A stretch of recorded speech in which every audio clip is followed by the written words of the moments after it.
I'm going to share with you some tips on how you can improve your LinkedIn profile and how to do some basic things on LinkedIn. And I know for some of us this is really easy and we're doing it all the time, and others, and me included, I've had to get up to speed on this and learn how to do it. And now that I'm doing it and using it all the time, it's really easy, but it just takes a bit of practice. So starting off with your photo, as those of you who would have heard Caroline Bedford in the mentoring session say, if you haven't got a photo on LinkedIn, then you're not on LinkedIn, which is absolutely right. Having a photo is absolutely crucial to being on LinkedIn, but not just having a photo, it needs to be a professional photo. And if you haven't got a professional photo taken by a photographer, then I would say have one on a good blank background in your work attire. So whatever that you wear, whatever represents your work brand and the kind of clothes that you would wear for work, I would say wear those in your LinkedIn profile so that it shows you in a professional capacity.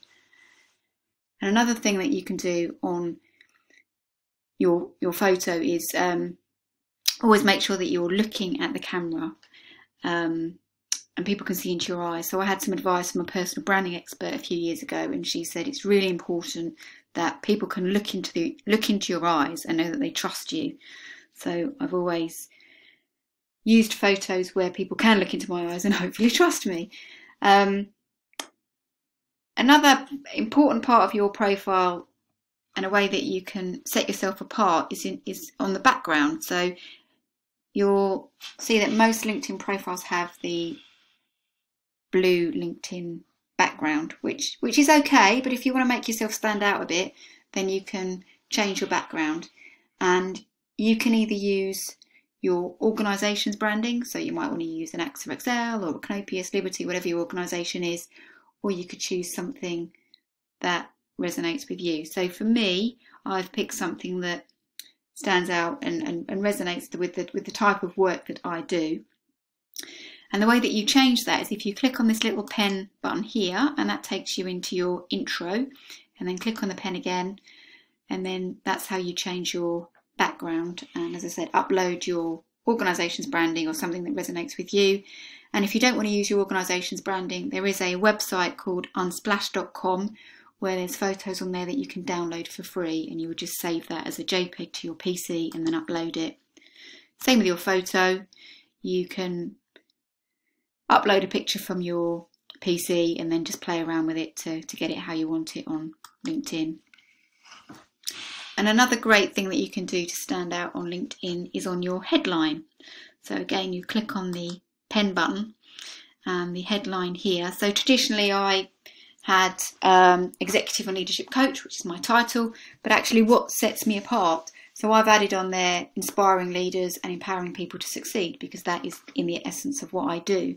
But you might want to say on there, for example, as an underwriter, you might specialise your classes of insurance. If you're a leader of people, you might say you're a people leader. If you do anything else, you manage projects, for example, you might put that on there. If you are a claims expert, you might say simplifying processes, leading people, innovation. If you're leading on a program, you might say transformational change, innovation, business leader. So whatever the words are that would bring your prospects to you. So use terminology that your prospects would understand. And something that might be helpful for this is thinking about your impactful introductions, because they might be useful in helping you think about what your headline is and what makes you stand out. So other things that you can do on your LinkedIn profile. So you would have seen a bit about your profile from other posts that I've put around what should be in your profile. So your profile should always be in the first person. It's like your CV, but it's not. It's a much smaller version. It talks about what's important to you. So put on here what's important to you for the type of work that you are looking to attract.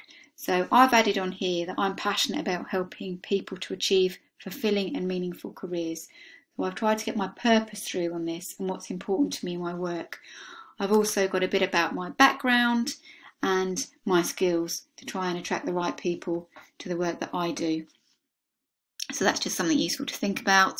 My LinkedIn profile is by no means perfect. It's something that I continue to work at, and it's important that you do update your profile regularly because things change and you want to stay up to date. Other things that you can do on your profile is ask for recommendations. So down here you can click on ask for a recommendation, and you could say who you wanted to ask. So say I wanted to ask Catherine, for example, what's her relationship to me. So say we worked in the same group when I was at the Breakfast Club, and then I could click on that, and then it'd be really easy for Catherine to do a recommendation for me. Other useful things to know about LinkedIn is if you want to follow somebody. So for example, if I wanted to follow AXA XL, I could just click on there and follow it. Or if they're business gurus, so I quite like Simon Sinek and his work, you can click on there, click follow, and I'm already following him so it doesn't show up. But that would just mean that I would get all of his feed, and there's always some great insights that I can gain from that. So that's another useful tool. Ways to get yourself noticed on LinkedIn and to raise your profile are to comment on other people's posts. So the way to do that, so let's go into the Insurance Breakfast Club. You would just click on a post and hit comment, and then type your comment in there. And if you've written something that you're not happy with, you can just click on these three buttons here, and you can delete that comment straight away. So that always gives you a bit of peace of mind. And now to show you how to do a post. So if I go back to the home page, and I've got an article here that I want to share. So I would click on the URL of that article, and then I would go back to LinkedIn and then paste the article into my post, and then that automatically brings the article up, and then I would just write a quick note to go with it. So great article on how to overcome micromanagement and maximize your success as a leader. And then I would just hit post. And again, you don't have to worry if you do it wrong, because you can click on these three buttons and you can edit your post and you can make changes.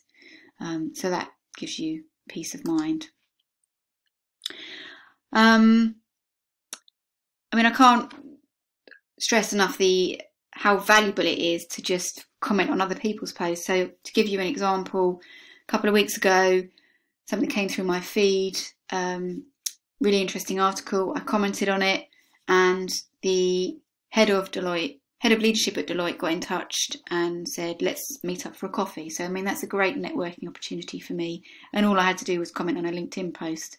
So in terms of how often you should post, I try and do it once a week, but actually it doesn't matter. I think it's when there's relevant and useful information that you want to share. One of the things I do is that I see great articles, I just save them so that I've got articles ready to share, and that makes it a lot easier. But you can quite easily just go, when you're on your commute, have a little skim through, see what's useful, make any comments on industry relevant articles or things that have been shared by others, and that will actually raise your profile by getting you further and further up the feed on LinkedIn. So there's just a very quick whistle-stop tour of LinkedIn. I'm conscious I've rushed through it, but if there is anything else that you want to know, then please don't hesitate to get in touch.